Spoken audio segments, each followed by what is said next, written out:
सुनील जी, आप अपने को अनम्यूट करिएगा।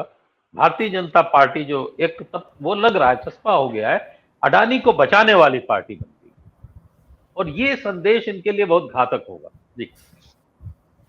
धन्यवाद अमरीश जी। देखिए, अडानी का मामला केवल ये नहीं है कि किसी उद्योगपति का औद्योगिक कामकाज बढ़ा या घटा, उसको हानि हुआ या नुकसान हुआ। यह मुद्दा इसलिए इनके साथ चिपका रहेगा कि इसमें बड़ी संख्या में, करोड़ों की संख्या में जो भारतीय निवेशक हैं, उनको बेवकूफ बनाया गया। आरोप ये नहीं है कि अडानी जी ने अपना व्यापार कैसे चलाया। उन्होंने अपने शेयरों को कृत्रिम तरीके से उसकी कीमत बढ़ाते रहे और सरकार चुप रही या उसमें साझेदार बनी रही।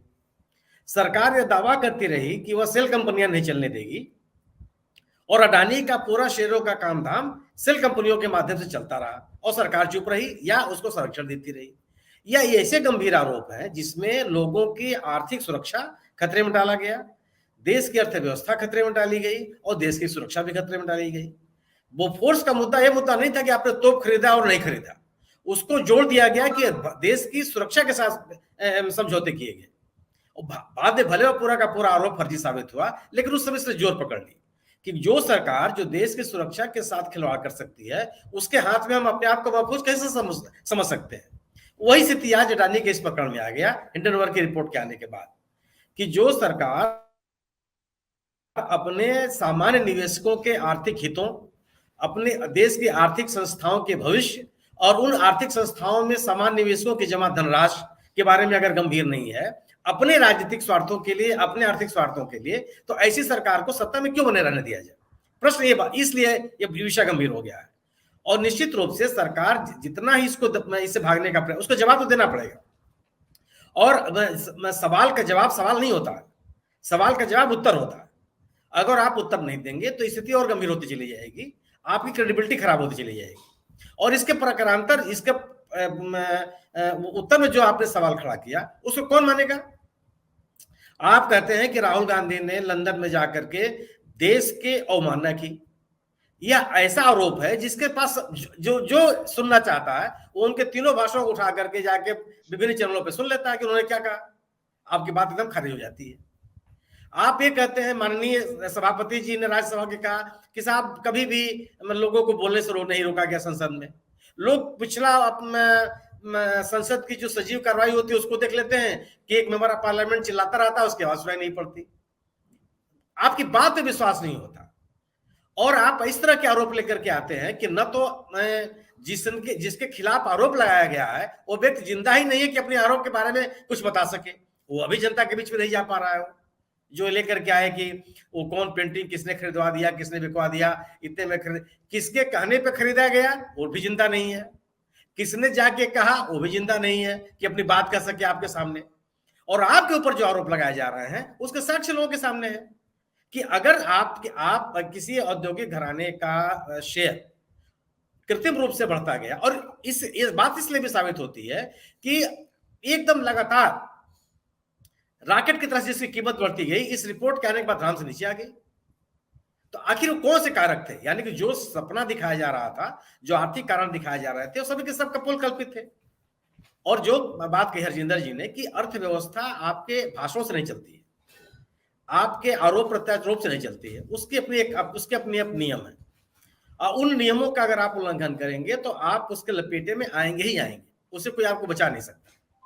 आपके पास क्या इस बात का कोई जवाब क्यों नहीं दे पाते हैं यार कि डॉलर के मुकाबले भारत की रुपए की कीमत की स्थिति क्या है, क्यों नहीं नियंत्रित कर पाते हैं।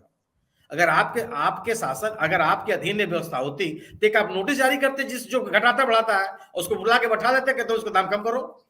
वो तो आप कर नहीं सकते।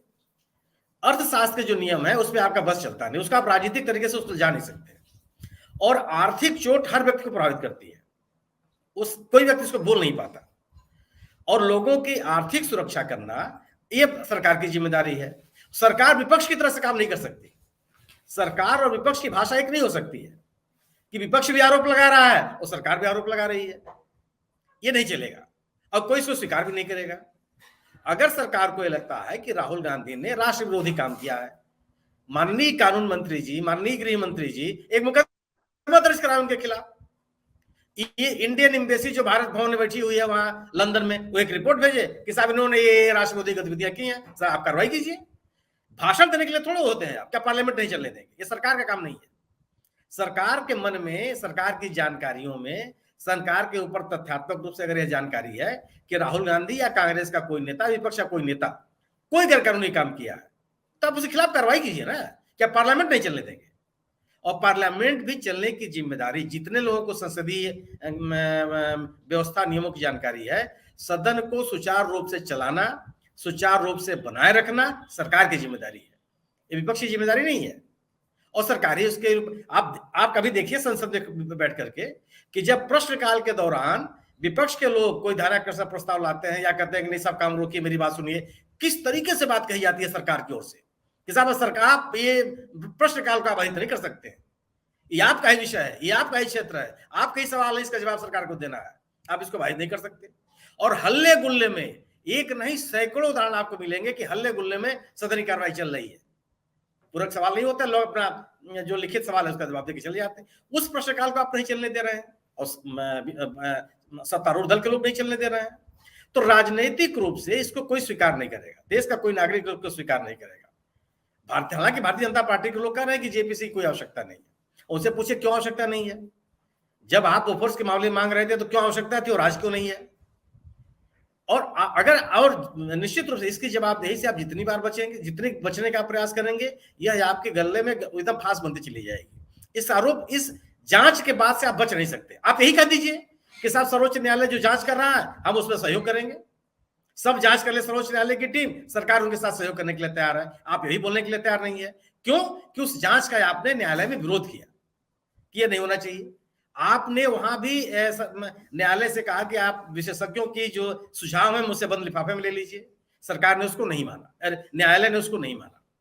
तो हर जगह आप सरकार की स्थिति है कि अडानी के मामले पर ये गले की फांस हो गई उसके लिए, और चुप रह करके आप चुप रह करके ये स्थिति हो जाए, जो एक संस्कृत में कहावत है कि मौनम स्वीकृति लक्षणम, यह बात साबित होती जा रही है कि आपकी स्वीकृति, आपका मौन आपके ऊपर लगे हुए आरोपों की स्वीकृति है, और यह घातक है इनके लिए।